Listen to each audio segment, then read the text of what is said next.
여러분 안녕하십니까? JTBC 저녁 뉴스입니다. 부인과 형이 체육회 산하기관 임원에 선임되고 자신은 4월 총선에서 선거 개입 의혹을 받은 전북체육회 지원육성처 사무처장이 사임의 뜻을 밝혔습니다. 전라북도는 해당 처장이 사임의 뜻을 밝혀옴에 따라 사표를 수리할 예정이라고 설명했습니다. 전라북도는 또 상임부회장제 신설과 관련해 선거 조직이 될 수 있다는 논란이 나온 만큼 상임부회장을 임명하지 않을 수도 있다고 덧붙였습니다. 박근혜 대통령 퇴진을 요구하며 농기계 전국 순회투쟁을 벌이고 있는 전봉준 투쟁단이 오늘 고창에 도착했습니다. 농민들은 박근혜 정권이 국정을 농단하고 잘못된 농업 정책으로 농민들을 벼랑 끝으로 내몰고 있다며 즉각적인 퇴진을 촉구했습니다.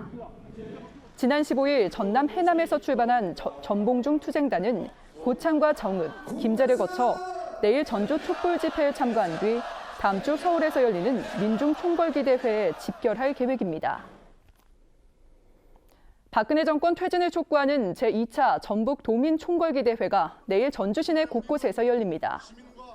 내일 오후 3시부터 한국은행 전북본부 앞에서는 노동자들이, 전북도청 앞에서 농민들이, 풍남문 광장에서 청소년과 대학생, 오거리 광장에서 시민사회단체가 사전대회를 열고 오후 5시 전주 충경로 사거리에 집결해 촛불 집회를 열 예정입니다.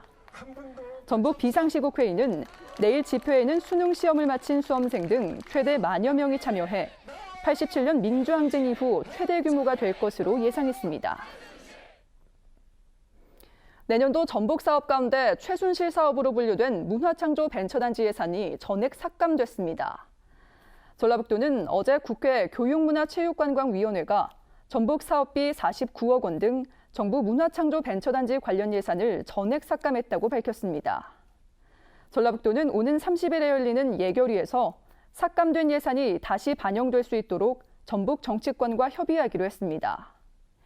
문화창조 벤처단지는 전북 혁신도시에 300억 원 규모로 사무실을 짓고 게임과 영화, 공예 사업 등을 펼치는 사업입니다. 심사위원 5명의 서류 점수 결과 합격자는 물론 탈락자의 점수까지 모두 똑같아 무리를 빚은 전북 자원봉사센터의 심사체계가 바뀔지 주목됩니다. 전라북도 자원봉사센터의 직원 채용 과정에 문제가 드러난 만큼 감사관실과 협의해 서류 심사 평가표를 바꾸는 방안을 검토하겠다고 밝혔습니다. 전북 자원봉사센터는 지난해 5급 상당의 처장을 뽑는 과정에서 5명의 심사위원들이 응시자들의 경력과 직무 수행 계획, 그리고 자원봉사 실적 점수를 똑같이 매겨 불공정 평가 논란을 불러왔습니다. 미 대선에서 당선된 트럼프가 공약대로 보호무역과 미국 자본의 해외 유출 방지를 추진하면 세계 경기가 위축돼 전북 경제도 큰 타격을 입을 것으로 전망됐습니다. 전북연구원은 트럼프 당선과 세계 경제 영향에 대한 시티그룹의 자료를 분석한 결과 전북의 경우 자동차 부품과 석유화학, 철강 등에서 지역 내 총생산이 3,208억 원 줄고 고용 인원이 2,944명 줄 것으로 예상됐다고 밝혔습니다. 전북연구원은 또 농업 분야에서 한우와 쌀에 대한 통상 압력이 거세질 것으로 예상되지만 트럼프 정부의 대선 전후 행보가 일치하지 않는 부분이 많기 때문에 상황별로 대응 시나리오를 미리 준비해야 한다고 설명했습니다. 한국은행과 중소기업청 등 전북의 경제 관련 단체 43곳이 민생경제 원탁회의를 열고 현대중공업 군산조선소의 존치를 위해 노력하기로 했습니다. 이들 기관은 군산조선소 존치를 위한 범도민 100만 서명운동에 적극 동참하고 경제환경 변화에 따른 소상공인 피해 최소화를 위해 적극적으로 협력하기로 했습니다. 전주시가 롯데백화점 점주점의 야외 영업을 중단하라고 경고했습니다. 전주시는 롯데백화점이 백화점 앞에서 영업을 하는 것은 불법 점포 확장이라면서 추가 영업 시 과태료를 처분하겠다는 계고장을 지난 15일 보냈다고 밝혔습니다. 하지만 그동안 단속이 이루어지지 않아 대형 유통업체에 대한 단속이 허술했다는 지적도 나오고 있습니다. 국민의당 이용호 의원이 대형 버스 내 비상구 설치를 의무화하는 자동차관리법 일부 개정 법률안을 대표 발의했습니다. 현행법은 승차 정원 16인 이상 자동차에 비상구를 설치하도록 의무화하고 있지만 강화 유리로 된 창문이 있는 경우 탈출용 망치를 두면 비상구를 설치하지 않아도 되는 예외 규정을 두고 있습니다. 이용호 의원은 지난달 경부고속도로 관광버스 화재 사고의 경우 탈출용 망치가 무용지물이었던 만큼 비상구 설치 의무화가 시급하다고 밝혔습니다. KTX 익산역 중앙 지하차도 개통식이 관계자와 지역 주민 등 1000여 명이 참석한 가운데 열렸습니다.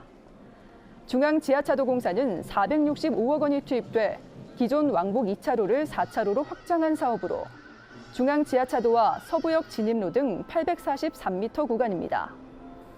익산시는 익산국토관리청이 시행 중인 1160m 구간이 연말에 개통되면 익산의 동서축을 잇는 새로운 물류동맥이 만들어질 것으로 기대하고 있습니다. 어제 검찰에 체포된 익산 약촌오거리 살인사건의 피의자가 혐의를 완강히 부인하고 있습니다. 전주지검 군산지청은 살인 혐의로 체포된 35살 김모 씨가 자신은 택시기사를 살해한 적이 없고 지난 2003년 경찰 조사에서 살인을 저질렀다고 진술한 내용은 모두 꾸며낸 얘기라며 혐의를 부인하고 있다고 밝혔습니다. 검찰은 그러나 시신 부검 결과와 목격자 진술 등을 고려할 때 김 씨가 범인으로 의심된다며 김 씨에 대한 구속영장을 청구할 계획입니다.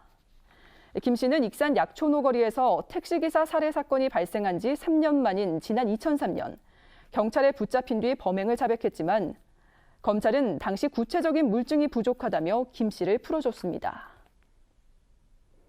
전북은 오늘 오후부터 5mm 안팎의 비가 내렸습니다. 이번 비는 내일 오전까지 5에서 20mm가량 더 내린 뒤 점차 그치겠습니다. 오늘 밤부터는 짙은 안개가 끼는 곳이 많아 주의가 필요합니다.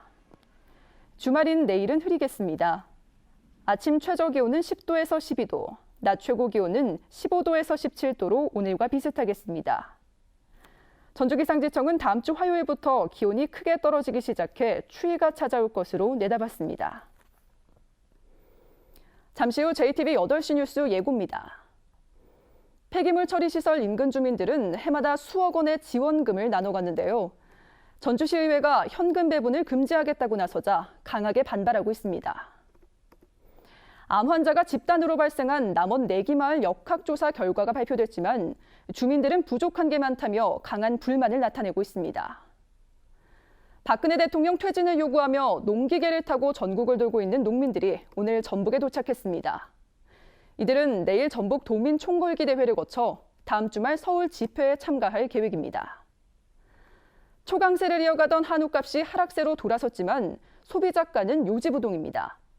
유통 과정 등이 개선되지 않고서는 한우 산업에 큰 부담이 될 수 있다는 지적입니다. 잠시 후 JTBC 8시 뉴스에서 찾아뵙겠습니다.